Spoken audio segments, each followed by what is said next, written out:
Verb में करते हैं, हेल्पिंग वर्ब, और इसका यूज हम पास्ट परफेक्ट टेंस में करते हैं। पास्ट परफेक्ट टेंस का मतलब होता है कि जो पहले काम हो चुका था, काम पास्ट में हो चुका था।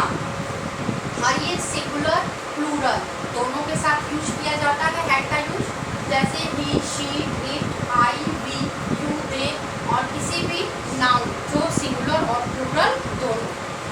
नेक्स्ट है किसी भी ऑनरशिप के लिए भी हम इसका यूज करते हैं।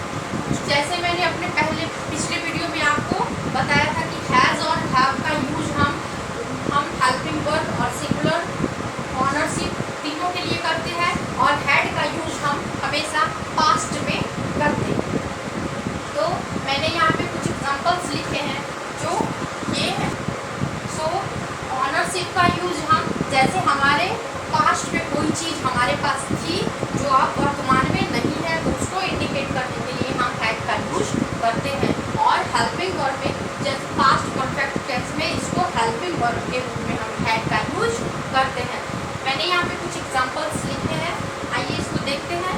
पहला एग्जांपल है हमारा, वे परीक्षा पास कर चुके थे, यानी कि उन्होंने एग्जाम दी थी और वो पास कर चुके थे, तो लिखेंगे वे, दे, और सिंगुलर प्लूरल के साथ भी दोनों रूप में हम हैड का यूज करेंगे, सिंगुलर में भी और प्लूरल में भी। यहाँ लिखा है मैंने वे परीक्षा पास कर चुके थे, तो होगा यहाँ पे they had passed exam.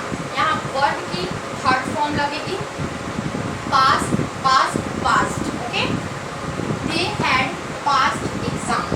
Next है हम खाना खा चुके थे, ये भी पास्ट की ही बात हो रही है, हम खाना खा चुके थे।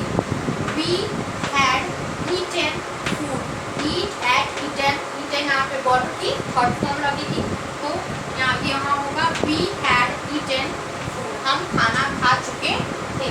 नेक्स्ट है हमारा ट्रेन जा चुकी थी, ट्रेन हैड गॉन, यहाँ पे वर्ब की थर्ड फॉर्म मैंने लगाई है go, went, gone, okay. Train had gone यानी कि ट्रेन जा चुकी थी, ये घटना पास्ट की है, इसलिए यहाँ पे हैड का यूज किया गया। नेक्स्ट है अमित सो चुका था, यानी कि अमित पास्ट में अपने सो चुका था, ये भी पास्ट की घटना है। Amit had slept, okay, Amit had slept यानी अमित पास्ट में सो चुका था। नेक्स्ट राम ने कपड़ा खरीद लिया था, राम हैड बॉट क्लॉथ, यानी कि राम ने पीछे कभी कपड़ा खरीदा, उसकी बात यहाँ हो रही है राम ने कपड़ा खरीद लिया था, तो यहाँ पे भी मैंने हैड लगाया है। यहाँ पे राम है तो राम सिंगुलर प्लूरल आप किसी के भी साथ हैड का यूज कर सकते हैं पास्ट में word. Ram had bought cloth, Ram ने कपड़ा खरीद लिया था। अब यहाँ पे दिखा रहा है, अब मैं बताऊँगी आपको ऑनरशिप के बारे में कि कैसे हैड का यूज ऑनरशिप के लिए करते हैं। जैसे किसी के पास पास्ट में कोई सामान थी, कोई आप किसी भी कोई सिर्फ नॉन लिविंग थिंग ही नहीं, लिविंग थिंग्स को भी आप बोल सकते हैं हैड लगा के। जैसे उसके पास एक कार थी, अब यहाँ पे हम लिखेंगे ही हैड अ कार, यानी उसके पास एक कार थी जो अब नहीं है, ओके।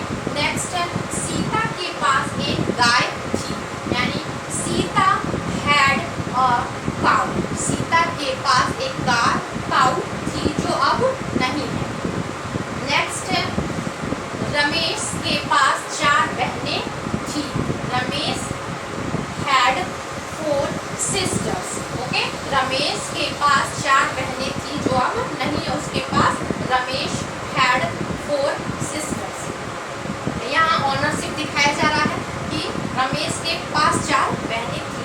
नेक्स्ट है हमारे पास 2 जोड़ी जूते थे, हमारे पास 2 जोड़ी जूते थे, तो यहाँ होगा we had 2 pair of shoes, हमारे पास 2 जोड़ी जूते थे।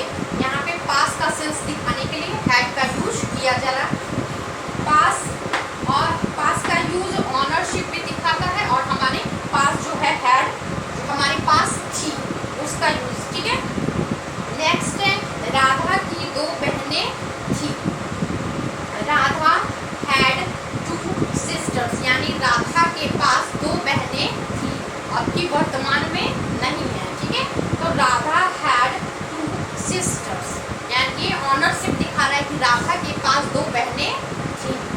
एक बार फिर से हम इसको रिपीट कर लेते हैं। हैड का यूज, हैड का यूज हमेशा पास्ट परफेक्ट टेंस में हेल्पिंग वर्ब के रूप में करते हैं और ये सिंगुलर प्लूरल दोनों के साथ लगता है और ऑनरशिप भी दिखाता है उसको। जैसे हमारे पास ये थी, हमारे पास कोई भी चीज जो हमारे पास्ट में थी और अभी वर्तमान में नहीं है, उसके लिए हम हैड का यूज करते हैं। I hope students you have learned had, use of had. Till then you keep study and good luck. अगर आप मेरे चैनल पर नए हैं तो please subscribe my channel and press the bell icon ताकि मेरे नए वीडियोस के नोटिफिकेशन आपको सबसे पहले मिले।